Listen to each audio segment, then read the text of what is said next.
지난주 뉴욕 증시가 하락 마감을 한 가운데 자 이번 주도 만만치는 않겠다 이런 얘기가 나오고 있습니다. 특히 이번 주에 가장 많이 주목을 하고 있는 것은 이제 잭슨홀에서의 미팅입니다. 잭슨홀 회의가 진행이 될 때 이 파월 의장이 무슨 얘기를 할 것이냐, 물론 이제 경제 전망에 대한 이야기를 할 텐데 과연 경제 전망을 어떻게 보느냐에 따라서 시장의 분위기가 달라질 것이다 이런 얘기가 있고요. 또 뭐 경제 지표 같은 경우도 굵직한 것들 많이 있습니다. GDP 발표부터 시작해서 내구재 주문, 그 다음에 PMI 지표 이런 것들 다 나와 있거든요. 그래서 이번 주 변수가 될 만한 내용들 같이 알아보도록 하겠고요. 하반기에는 기업들의 역성장이 우려된다는 얘기가 있습니다. 지금 증권사에서 기업들의 목표 주가를 계속해서 낮추고 있는 상황이 벌어지고 있는데 그 이유가 뭐냐? 역성장 때문이다. 즉 실적이 더 안 좋아질 것이고 2분기가 피크다 뭐 이런 식의 얘기를 하고 있는 거죠. 자, 그렇기 때문에 목표 주가를 낮춘다. 근데 목표 주가를 낮추긴 낮추는데 현재가보다 계속 높은 상황이잖아요. 그러니까 이런 부분들은 또 어떻게 해석을 해야 되는지 같이 좀 알아보도록 하겠습니다. 이번 주에는 금융통화위원회도 있습니다. 우리나라 금리 인상을 결정을 하게 될 텐데 이번에는 좀 덜 매파적일 것이다 라는 얘기도 나오고 있습니다. 즉 금리 인상을 하긴 하지만 상당히 적은 폭의 0.25%포인트가 될 것이다 이런 얘기가 있는 거죠. 자, 그런데 미국이 금리 인상을 강하게 진행을 하고 있는 가운데 우리나라가 이렇게 0.25 이렇게 너무 좀 안일하게 가도 되는 거 아닌가 싶기도 하죠. 물론 이제 여러 가지 고심이 좀 있겠습니다만 금리 인상이 만약에 덜 된다면 금리 역전을 또 우려해야 되거든요. 그러니까 이런 부분들 같이 알아보도록 하겠습니다.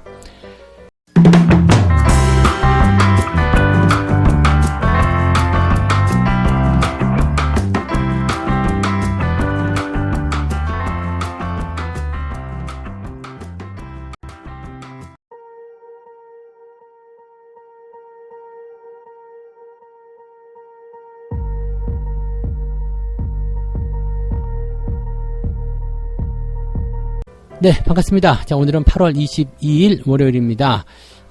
또 한 주가 시작이 됐는데 이번 주는 일단 윈도우 드레싱이 예상이 좀 됩니다. 왜냐면 이제 다음 주가 월 말이긴 합니다만 실질적으로 이제 이번 주 후반부부터 다음 주 초반부에 걸쳐서까지 진행될 가능성이 좀 있죠. 그래서 8월의 서머 랠리를 마지막으로 장식해 줄 수 있는 그런 윈도우 드레싱을 좀 기대해 볼 필요가 있겠고요. 또 이번 주가 지나서 이제 다음 주로 넘어가면서부터는 조금씩 조심을 해야 되는 단계로 들어가기 때문에 지금 조정이 들어온 부분들을 최대한 어떻게 만회를 시키느냐, 또 반응을 어떻게 이끌어내느냐에 따라서 흐름이 달라질 수 있겠습니다. 이번 주에 가장 중요한 이슈 중에 하나가 잭슨홀 회의입니다.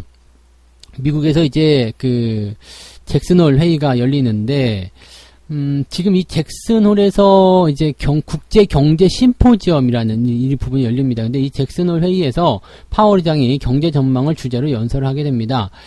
매년 8월에 열리기 때문에 지금 이제 이게 굉장히 중요한 이슈가 좀 되겠습니다.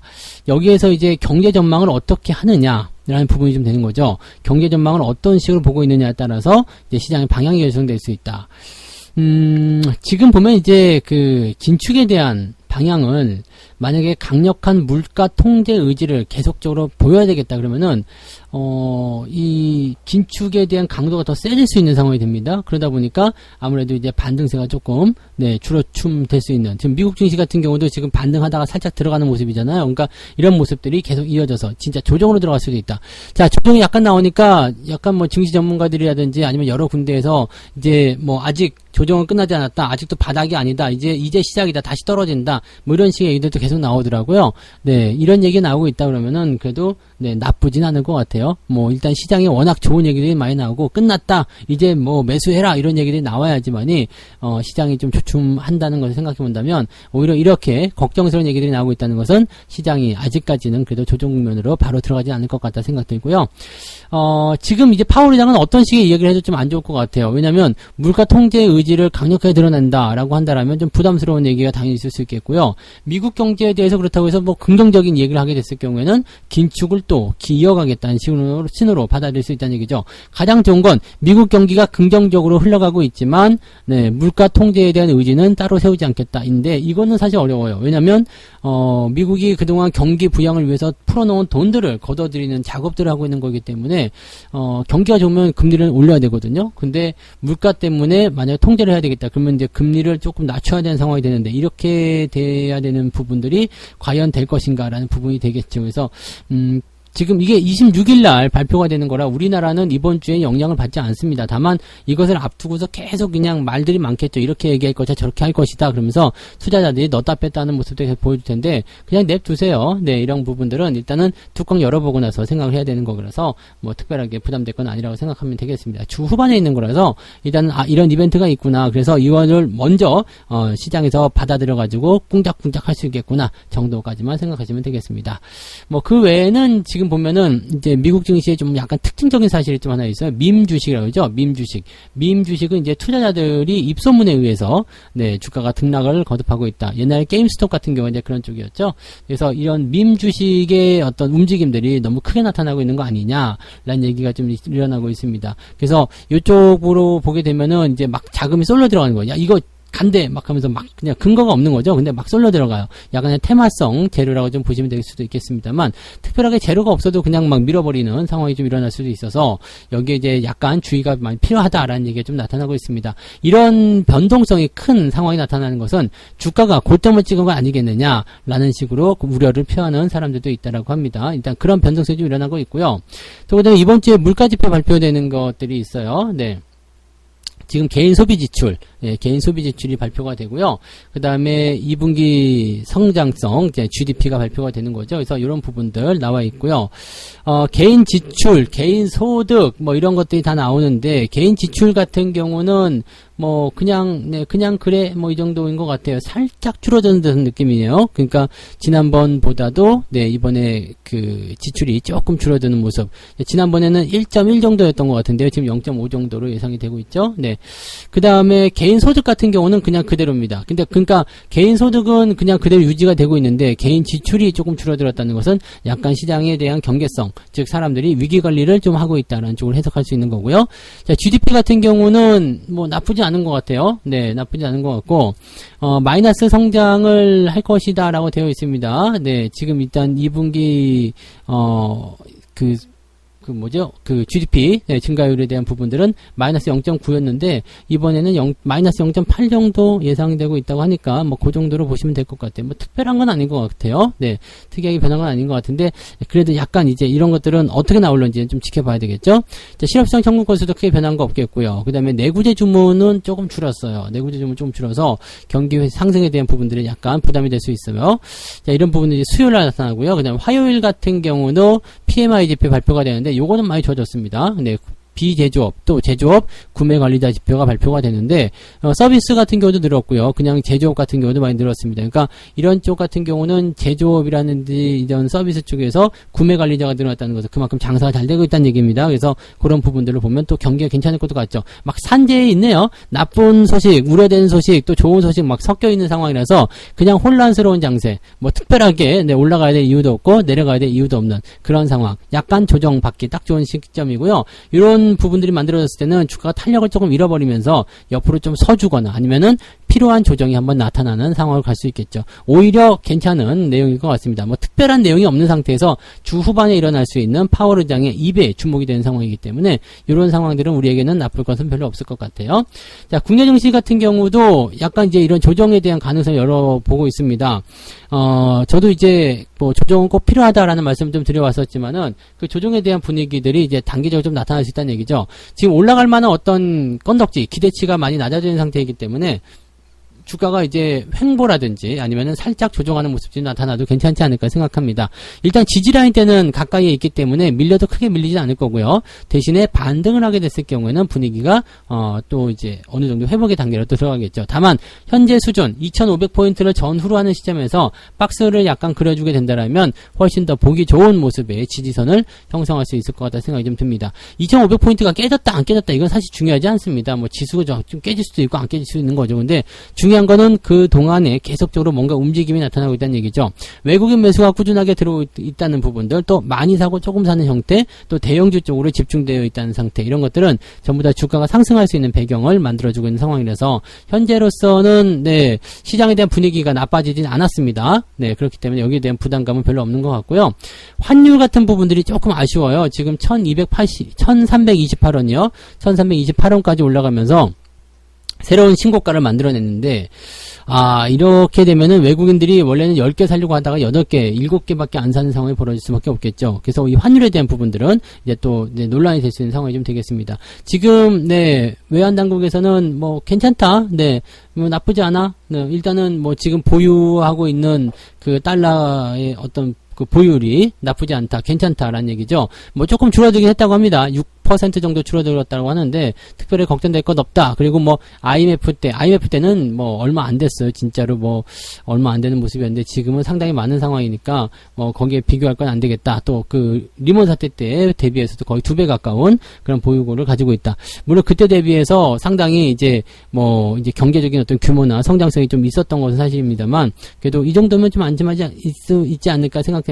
IMF 기준은 일단 통과가 된 상태고요. 대신에 이제 은행 기준에서 본다라면 아직은 조금 부담스럽다. 뭐 일각에서는 한 9,500억 달러 정도까지 있어야 된다라는 얘기가 좀 있기도 한데 지금은 딱 그 절반 정도 있죠. 그래서 조금은 더 늘어나야 되지 않을까 생각되긴 하겠습니다. 근데 이제 환율을 또 방어하려면 이 달러를 또 써야 될 수도 있단 말이죠. 그러니까 이 달러의 강세 기조가 얼마큼 지속될 것인가라는 부분. 그다음에 다시 앞서서 넘어간다면 달러의 어떤 그 매력이 높아지고 있는 상황은 금리가 올라가니까 채권, 국채 이런 쪽으로 해서 달러 수요가 많아지고 있다는 얘기죠. 우리나라가 계속해서 금리를 약하게 올리게 된다면 이것은 금리 역전을 통해서 더 크게 벌어질 수 있습니다. 이런 부분들은 주의가 당연히 필요할 수밖에 없는 내용이라 생각하시면 되겠습니다.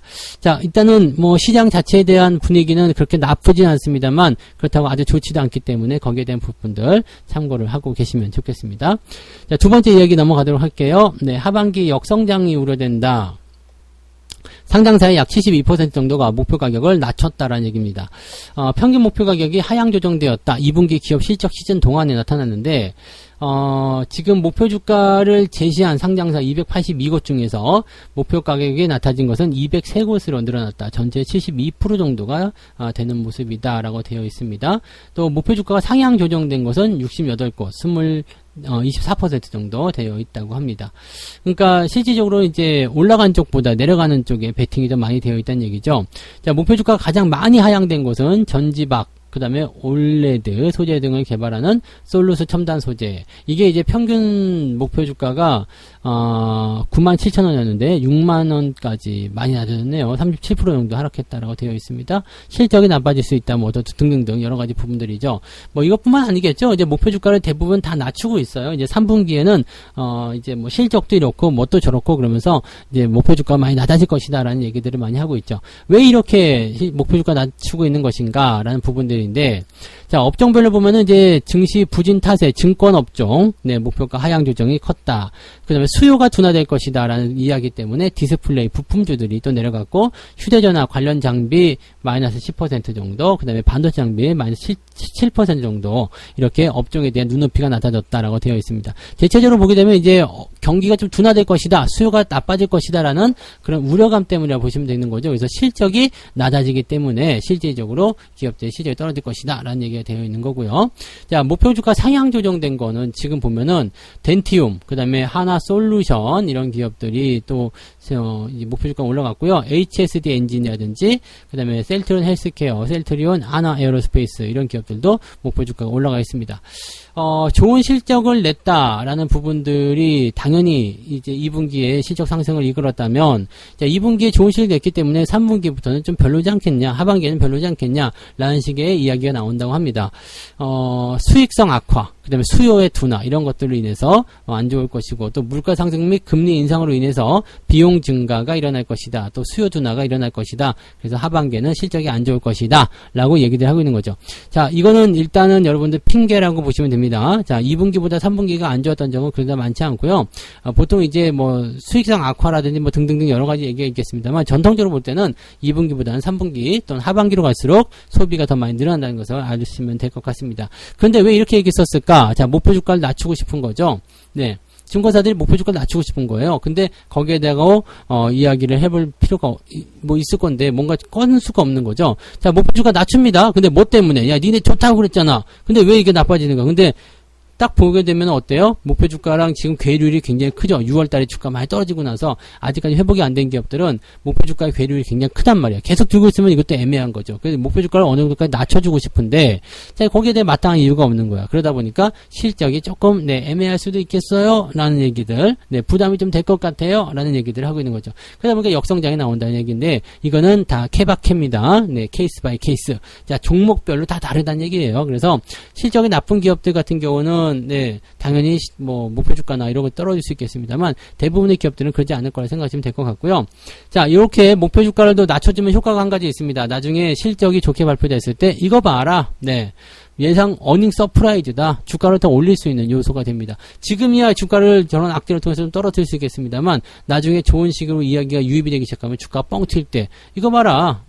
훨씬 더 높은 어닝 서프라이즈 나오지 않았냐. 좋은 거다. 이런 식으로 또 인기몰이를 할 수도 있는 거죠. 자, 지금 제가 생각하기에는 증거사 목표 가격에 여러분들이 휘둘릴 이유는 없어요. 원래부터 거기서 휘둘릴 이유도 없었겠습니다만 거기에 휘둘릴 이유가 전혀 한 개도 없다라는 것만 꼭 참고하시고요. 여러분들은 그냥 중심을 잘 잡고 가시기 바랍니다. 증거사 리포트는 지금 별로 중요하지 않다라고 보시면 되는 거예요.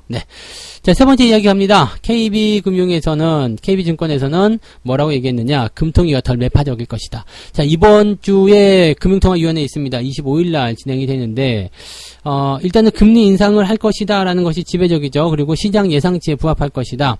시장 예상치가 뭐냐면 0.25거든요. 0.25 정도를 올릴 것이다 라는 건데 뭐 일각에서는 0.5 정도 올릴 수도 있다. 뭐 이렇게 얘기가 되어 있어서 이 금리의 어떤 그 밴드 폭이 어떻게 될 것이냐가 이제 제일 중요한 것 같아요. 이미 이제 미국에게 따라잡히고 있는 상태라서 이것을 극복하기 위해서는 조금 더 많이 올려야 되는데 지금 미국이 9월 달에도 빅스텝, 최소 빅스텝 0.5% 올리겠다라고 얘기 나오니까 우리도 지금 0.5% 올려야 되는 거 아니냐라는 식으로 생각을 할 수도 있습니다. 근데 그렇게 지금 하게 되면은 가장 큰 문제가 뭐예요? 영끌. 이게 빚낸 사람이 너무 많아요. 가계부채가 너무 많기 때문에 비용 부담이 커지면서 경기 침체로 이어질 수 있다. 자, 이게 또 큰 문제겠죠. 그러니까 뭐 빚내서 투자한 거 누가 뭐 등 떠밀었냐? 니들이 하려고 해서 돈 빌리고 막 그렇게 궁지에 몰린 거 아니냐라고 생각하면 끝이긴 하겠습니다만 그렇다고 해서 또 정부가 나몰라라 할 수는 없는 부분이잖아요. 그러니까 거기에 대한 대책이나 부분도 좀 필요하겠죠. 그리고 금리를 무조건 올리게 된다라면은 굉장히 피곤합니다. 이게 뭐 금액이 작은 분들이야 뭐 별 차이가 안 나겠습니다만 억 단위로 넘어가시는 분들 있죠. 5억, 10억 막 이렇게 빌리신 분들 같은 경우는 금리가 조금만 움직여도요. 몇백만 원씩 지출이 더 늘어날 수가 있습니다. 그래서 이런 부분들이 이제 각각의 어떤 상황에 따라서 달라질 수 있는 그런 변수라고 생각하시면 되겠습니다. 금통위에서 지금 이걸 보고 있는 거죠. 약간의 이제 국민들 눈치 보기. 이 눈치 보기 때문에 금리를 마음껏 못 올리는 건 아닌가 싶기도 하는 모습이기도 합니다. 자, 지금 하는 총재는 기자회견에서 기대 인플레이션의 상승을 제약시키기 위해서 추가 긴축의 필요성에 대해서 언급할 것이다. 즉, 금리는 계속 올릴 것이다. 왜냐하면 금리 안 올리면 큰일 나요. 그래서 금리는 계속 올릴 것이다인데, 물론 이제 그렇게 얘기하겠지만 덜 매파적일 것이다. 라는 얘기죠. 실제로 물가 상승, 즉 인플레이션에 대한 위협보다도 경기 성장 둔화 우려가 높아져 가고 있기 때문에 금리를 올려서 물가를 잡는 것보다도 이제 금리의 어떤 긴축 조정을 통해서 이 시장의 그런 부양 상승을 좀 이끌어내는 게 더 유리하지 않겠냐라는 식이 되는 겁니다. 실제로 이제 물가 같은 경우는 지금 보면 기름값 딱 보시면 아시죠? 기름값 많이 내렸잖아요. 1,600원대. 저도 어제 그저께였죠. 주말에 이제 기름을 넣었는데 1,600원대에 넣었어요. 기름이 굉장히 싸졌다는 얘기죠.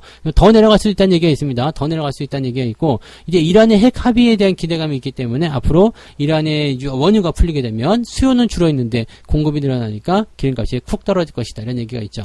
자, 이런 부분들이 이제 물가를 좀 그래도 진정시켜준 요소가 좀 되는데 문제는 뭐냐면 글로벌 경기 둔화 특히나 금리 인상에 따른 그런 비용 증가, 이 부분이 이제 가장 부담이다라는 얘기를 하고 있는 거죠. 그래서 성장률이 낮아짐에 따른 어떤 부담감을 가지고 있기 때문에, 이런 것들을 감안하게 본다면, 금리 인상을 강하게 가기는 좀 어렵지 않겠냐라는 얘기를 하고 있는 거죠.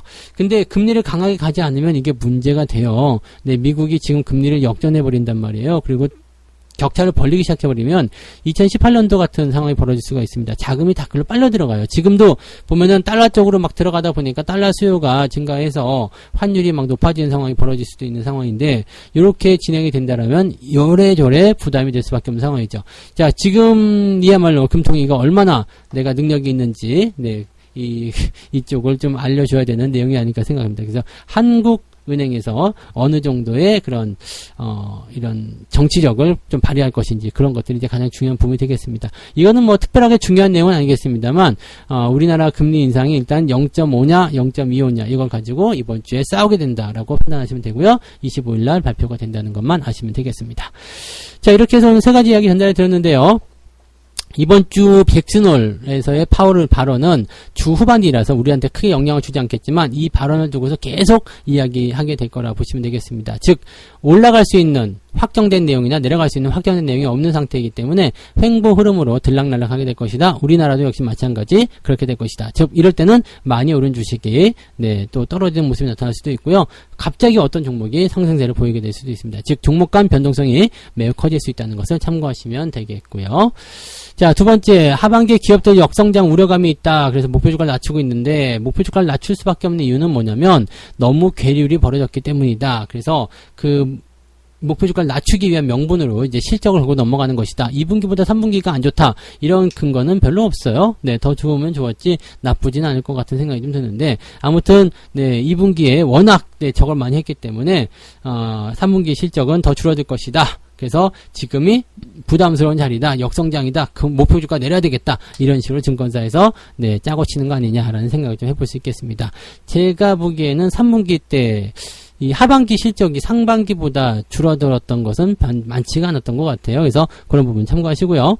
자, 금통위가 이번 주에 금리 인상을 하게 될 텐데, 덜 매파적이다라는 얘기가 나오고 있기 때문에 0.25가 될 가능성이 높다라고 얘기가 되고 있습니다. 근데 0.25를 하게 되면 좀 갈증 날 것 같아요. 네, 일단 미국에서 0.5% 이번에 올려버리게 되면 금리 인상 확 벌어지게 되는 거거든요. 금리 차이가 이렇게 벌어지게 되면은 우리나라에서는 굉장히 부담이 될 수밖에 없습니다. 달러가 미친 듯이 빠져나갈 수 있어요. 그럼 환율이 불안정해지죠. 그러면 환율이 불안정해지면은 외국인 투자자나 이런 쪽이 안 들어올 수 있기 때문에 시장의 부담감이 커질 수 있습니다.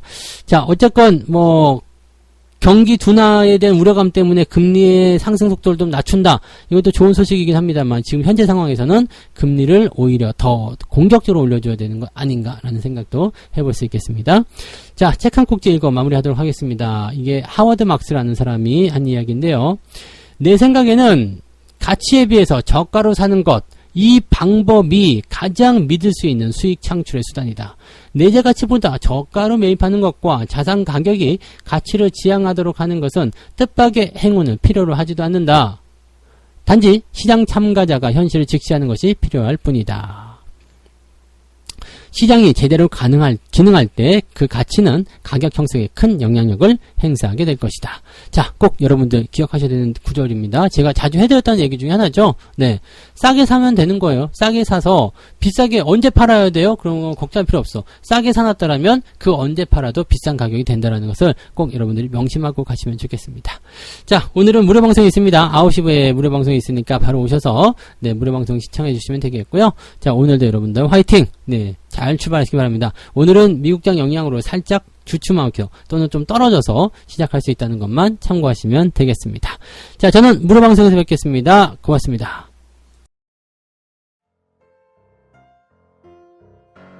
본 방송에서 제공되는 모든 정보는 투자 판단의 참고 자료이며 투자의 최종 책임은 본 방송을 이용하는 본인에게 있습니다.